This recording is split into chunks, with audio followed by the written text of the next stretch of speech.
Pero este día les estaré hablando sobre el citoesqueleto, que es su estructura, su función y su composición.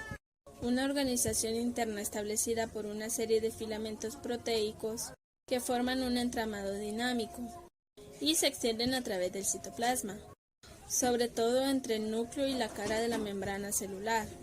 Aunque hay que tener en cuenta que también los hay intracelulares. A este conjunto de filamentos se le denomina citoesqueleto.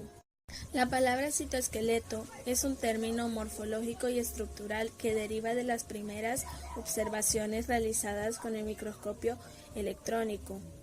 El citoesqueleto es una estructura muy cambiante. Es decir, a pesar de su nombre, el citoesqueleto no es solo los huesos de la célula, sino también sus músculos. Entre sus funciones están que la célula se pueda mover, establecer la forma celular y poder cambiarla, establecer además la polaridad de algunas células, la disposición adecuada de algunos orgánulos, la comunicación entre ellos, los procesos de endocitosis y exocitosis, la división celular, así como la meiosis, como la mitosis. Además, tiene que ser el lugar de anclaje de las moléculas y los orgánulos. Otra función que tiene el citoesqueleto es resistir las presiones mecánicas y reaccionar frente a deformaciones, entre otras muchas más funciones. El citoesqueleto parece ser un invento de la célula eucariota, aunque se han encontrado proteínas homólogas en las células procariotas. Su función mecánica es particularmente importante en las células animales, donde no existe una pared celular que dé consistencia a las células. Sin el citoesqueleto, la célula se rompería, puesto que la membrana básicamente es una lámina de grasa. Hay tres tipos de filamentos que forman el citoesqueleto, los cuales te los estaré mencionando en este momento. Están los filamentos de actina o microfilamentos, los microtúbulos y los filamentos intermedios. Estos tres son los que conforman al citoesqueleto. Ahora ya hemos llegado al momento de decirte cuál es la estructura del citoesqueleto.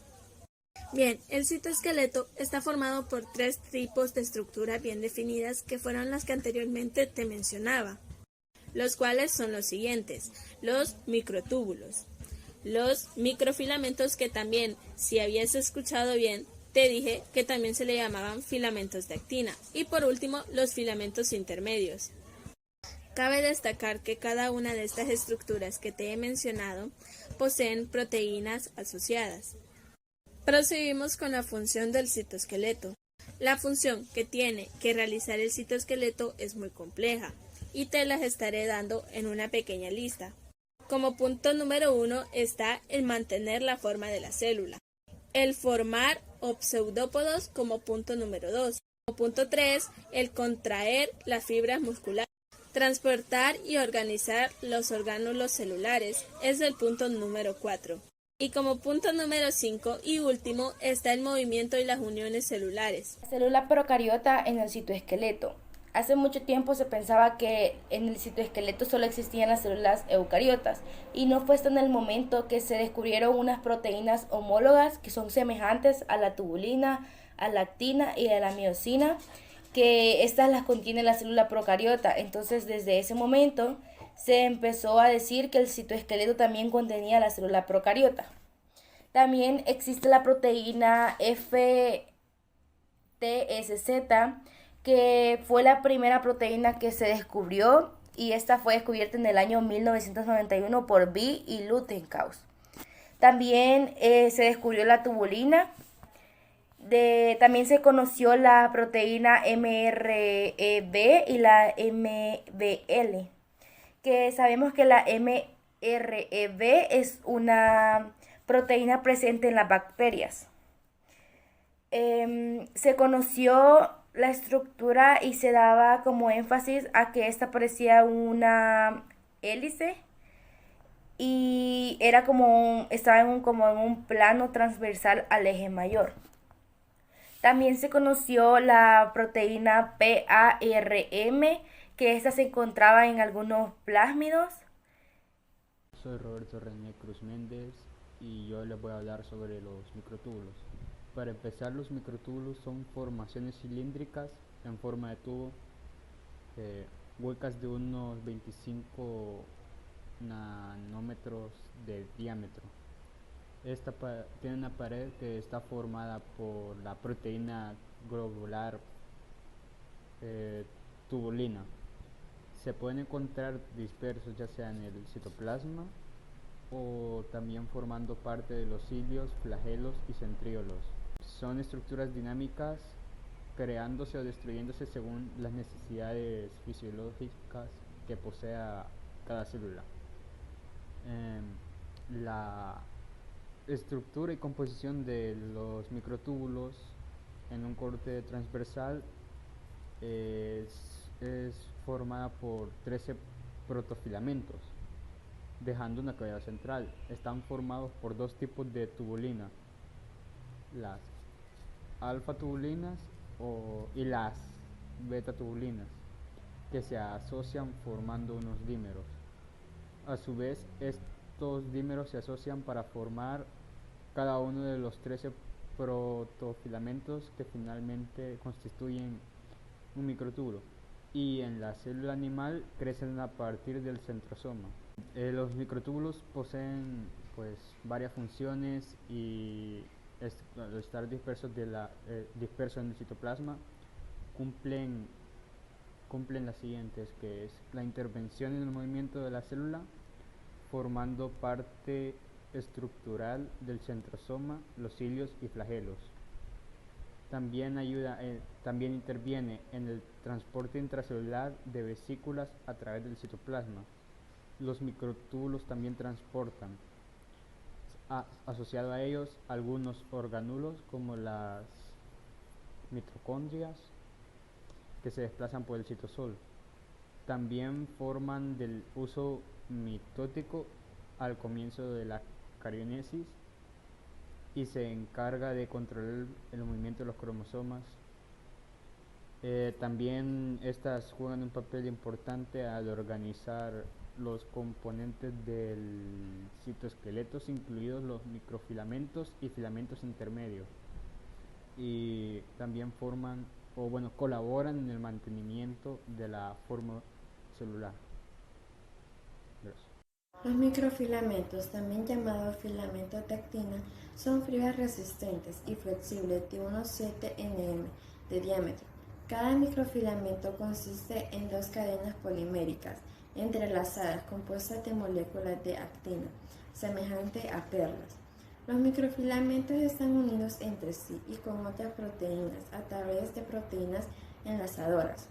Forman fibras que dan soporte mecánico a diversas estructuras celulares.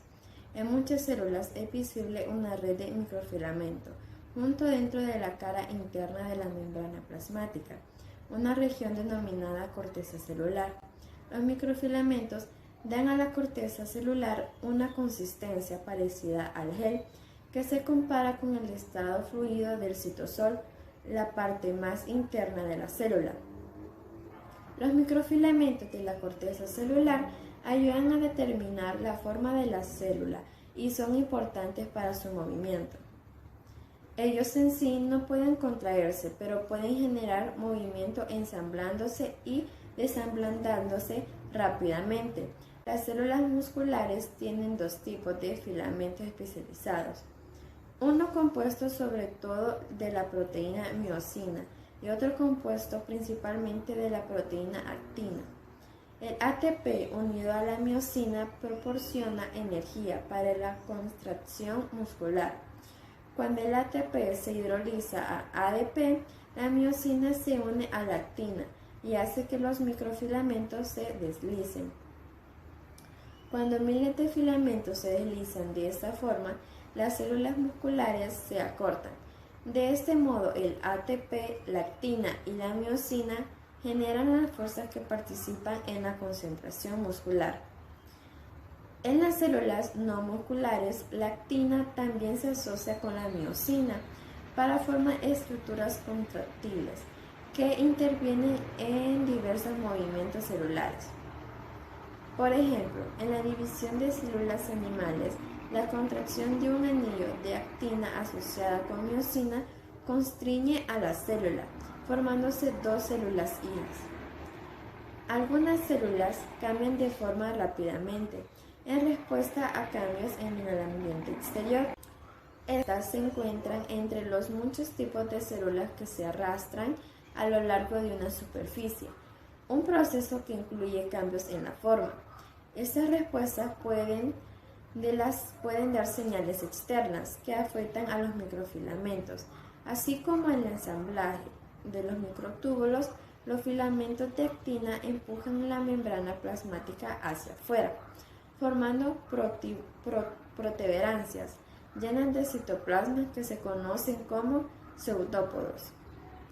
Los pseudópodos se adhieren a la superficie. Las contracciones de los microfilamentos en el extremo opuesto de la célula empujan al citoplasma hacia adelante en la dirección de la locomoción. Los microtúbulos, la miosina y otras proteínas también parecen necesarias para el desplazamiento celular. Los filamentos intermedios son fibras resistentes y flexibles que miden aproximadamente 10 nanómetros de diámetro. Estos proporcionan una resistencia mecánica y estabilizan la forma celular. Estos abundan en regiones de la célula que pueden estar sometidas a la mayor tensión mecánica aplicada desde el exterior de la célula. Los filamentos intermedios evitan el excesivo estiramiento de la célula en respuesta a las fuerzas externas. Ciertas proteínas son entrelazadas con estos filamentos y otros tipos de filamentos para establecer interacciones entre ellos. Todas las células eucariotas tienen microtúbulos y microfilamentos, pero se sabe que solo algunos grupos de animales, como los vertebrados, poseen filamentos intermedios. Incluso cuando estos están presentes, varían ampliamente en la composición de proteínas y tamaño entre los diferentes tipos celulares y organismos. Un ejemplo claro de un filamento intermedio son las queratinas que se encuentran en las células epiteliales de la piel de vertebrados y los neurofilamentos que se ubican en las células nerviosas de los vertebrados.